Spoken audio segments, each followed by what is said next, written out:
Good morning, everyone, and welcome to another Unfiltered production.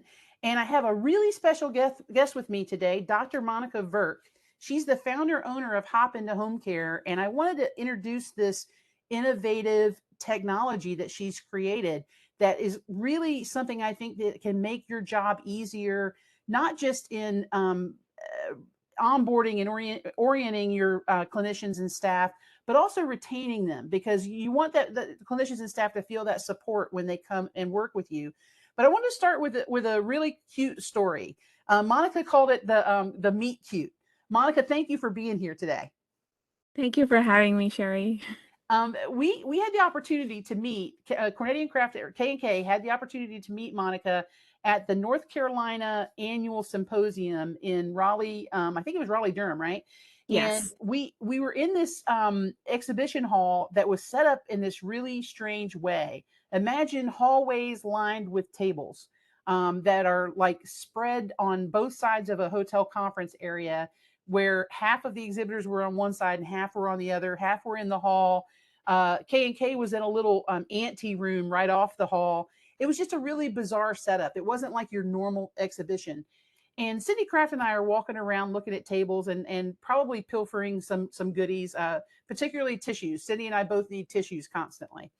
And we happened upon Monika's table and Hop into Home Care, which I think is a fantastic name, by the way, Monika. So Thank you. it's My husband catchy. picked it. Oh, you did? Okay. And so we happened upon and Monika was and we introduced ourselves and said, "Hey, what tell me about your product." And Monika had this great information board. Tell me about how you got to that exhibition hall, Monika. This was my first time ever being at a conference, and I did not know what I should take. I did not even have any goodies on my table. I'm pretty new to all of this. And so I actually bought a bowl right there at the exhibition so I could put some Halloween candy that was left over in my car. And it wasn't from Halloween, but it was literally a bag of Halloween candy that I dumped in the bowl. And last minute, I thought I need something on my table, so I got a poster board, research paper style poster board made for the app, and so I could speak to it. And here comes K and both of us, Sherry and I, were yeah, devices on our arm, and I right away saw her device, and I was like, "Hey, buddy, I got one too." And it So was interesting because having first of all meeting women entrepreneurs is something that we really enjoy doing, and yeah, looking at your information, it was so much information, and it was so much. Oftentimes when you go to these exhibition halls, the stuff that you see is a lot of fluff, and yes, honestly a lot of the folks, and this is not being a naysayer to marketing and exhibitions, but a lot of times they're the marketers, they're the bubbly, outgoing, let me show you what I have. And you want to engage in conversation. You want to even have a drink with all of them because they're a lot of fun. yes, But they're not the folks that created what it is they're selling.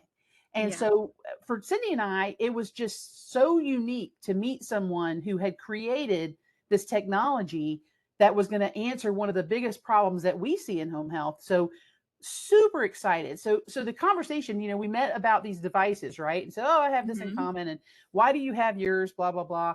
And then we were about to head to lunch, I think, and yes, so I think we went over to the lunch side of the exhibition and saw that it was packed full, and decided to have lunch in the hotel, in the yes, cafeteria or the restaurant. And so we invited you to our table, and yes, and you had a couple of other people that you had met in the exhibition hall. So it ended up yeah, being like five of us having lunch. It was me, Cindy, you, and a couple of other ladies that were exhibiting.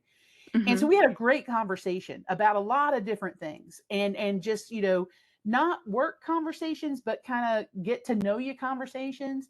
And And very random. We talked about so many random things it was that a lot we in a would little. not otherwise, I don't know, somehow our vibes met, and somehow we started talking about things we would not talk to strangers about. Exactly, exactly. And we kind of we had a really instant connection, is lack of a better way of putting it. And it left me wanting to know more, not just about you as a person, but also about what got you to this spot. Why Yeah. what made you, take that dive and pay the fee to exhibit at this conference? And can you tell us a little bit about how you started in home health and what was the genesis of HOP? So I started in home care 13 years ago. In 2009, I graduated from medical school and I was burnt out as a med student. And I wanted to take a little break. And I got Lyme disease at that time. So I was looking for a home pharmacy and I called the wrong number and ended up talking to an owner nurse of home care agency in the local area. And I was shocked that there are nurses who go to patients' homes. And here I was a newbie, and she said that as a budding physician, I need to know about home care. So when I feel better, come to her agency and do an externship. And I just fell in love. I just fell in love with the way she explained home care. We're still friends. She's still a mentor. So shout out to Miss Anabali at Oasis Home Health, and she was amazing. And she taught me everything, and then I helped her grow her agency. And then after that, uh, bigger things came calling. A national level agency saw what I did with a small agency and poached me. And I got to build a first telehealth program in the area with one of the local hospitals, and we saved the hospital $1 million in reimbursement. This is 2012, so we saved them $1 million through the program I built for heart failure and COPD.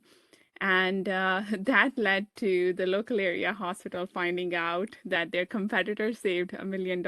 And then I got poached by the other hospital system. So I've been in home care. I've done everything from marketing to building programs to handing out flyers. And I've done And everything in and home with care. that, I'm sure that you saw, and you and I've spoken extensively. So if I'm stealing your thunder, please accept my apology. But you saw that one of the biggest pain points is how people became oriented to home care. So Yes. so let's recap real quick. It was a physician who graduated from medical school, was introduced for the first time after medical school to home health. We could do a whole other podcast on how that's just wrong that they're not teaching home Yeah, health it doesn't in happen medical that, school. yeah, it doesn't happen like that anymore. Now Yeah. residents do get time in home care. They get to go do some externships and internships in home care. So I've seen that. Awesome. Yeah. Awesome. Because that's one of those things where we go, ugh, we I kind of have a know. little sigh. Um, Yeah. but then you not only do you start with a smaller agency, which is where many of us started our careers in home health, but then you progress to a large hospital-based corporate home care where you Hmm. were able to make change and Yes. create change. And it's interesting to me because having read your website and I encourage everybody that's listening to this podcast to go to this website. There's fantastic information about how Monika got here, and then created this app that helps people onboard and orient staff to home health. It's an app, guys, that you can carry on your phone into the house. What? It's one of those things when we talk about innovation in home health and we talk about what has to happen in order for us to survive and get into the next century of technologies that will assist us. This is one of those things. This is one of those things that we saw. And when we met Monika, we went, wow, this is cool. Um, it's a cool app. It works, and it's something that agencies are already using. But I want to get to the rest of the meet cute story. So we finished lunch, and mind you, Monika has not come into the ante room where our exhibition table is. So she's met Sherry and Cindy, but she doesn't know much else about us. And so we finished lunch after this long, in-depth conversation where you instantly click with someone and then you walk away and we're like, okay, we'll see you later. We'll come by your table. Yeah. And Cindy is due to present right after lunch. Yes. Yes. So And that was the funny part. She's presenting, and I am saying to Cindy, "Oh yeah, I have to go and I have to attend this session as well. I've been wanting to attend this session." And we all three of us part ways, right? we part ways, and I have to tell you, Cindy's room for her presentation was past all the hallway exhibition tables, around a corner, behind all the stored chairs. It was just in the furthest recess of this conference room. And so Cindy, as she normally does, goes into the room and is sitting at the table, not at the dais, but just at one of the front tables, gathering her thoughts and doing her thing. And in comes Monika, And Monika sits down at the table next to Cindy and says, I'm so looking forward to this session. Go ahead, Monika. I don't want to steal your story.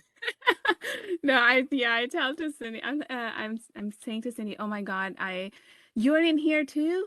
Oh my God, I'm so excited about this session. And as I'm saying this to her, she is getting up from her chair and walking to the booth, to the podium to start speaking. And my jaw just drops because I did not know that I was in the company of Cindy Croft. This is the K and K I've been following ever since I've been in home care. They have been educating me, and I had no clue I was with them. And as my jaw drops, I'm like, "You are Cindy Croft? I'm a big fan." So right after that happened, I walk into the room because me, I'm always kind of rolling in late to a room, and Monica's sitting there with these big eyes, and she looks at me and said, I I didn't know that was Cindy Kraft that we were talking to, and Kay, and just was befuddled is a I better was way, befuddled. best way of putting it. And we had a fun conversation and a great laugh when that occurred. And since then, we've been trying to figure out a way to work with Monika, a way to have folks understand what this app does and how important it is that we get some of these things right. I mean, in home care, we're at a crux. We're at a generational shift. The pandemic has changed the playing field, if you will, Mhm. and the Yes. pandemic has made us try to become more efficient, more appropriate, more streamlined, more efficient. All of those things are so important. And honestly, Monika, thank you so much for doing this podcast with me today, because I just think that story is such a great introduction to why we are working with you and want to work to collaboratively to get folks to listen to this kind of innovation. I actually I'm the one who should be thanking you for helping me put the word out.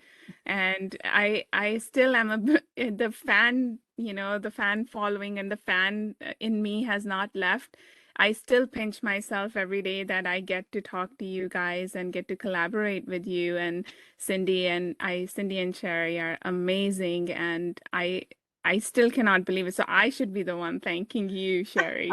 She's making me blush, everybody, just to let you know. If you want more information on Hop into Home Care, right now I do not have the website in front of me. However, I find it frequently by just searching Hop into Home Care, HOP like a bunny, Hop into Home Care, and it's the first thing that pops up. So, Monika, real quick, do you want to give the actual website address? Yes, it's www.hqcpro.com. Thank you so much, Monika. And we will be doing more podcasting and helping Monika get this platform rolling, because this kind of information needs to be out to all home health providers. Thanks again for attending this session of our Unfiltered podcast. And everyone have a great day and be safe out there. Thank you.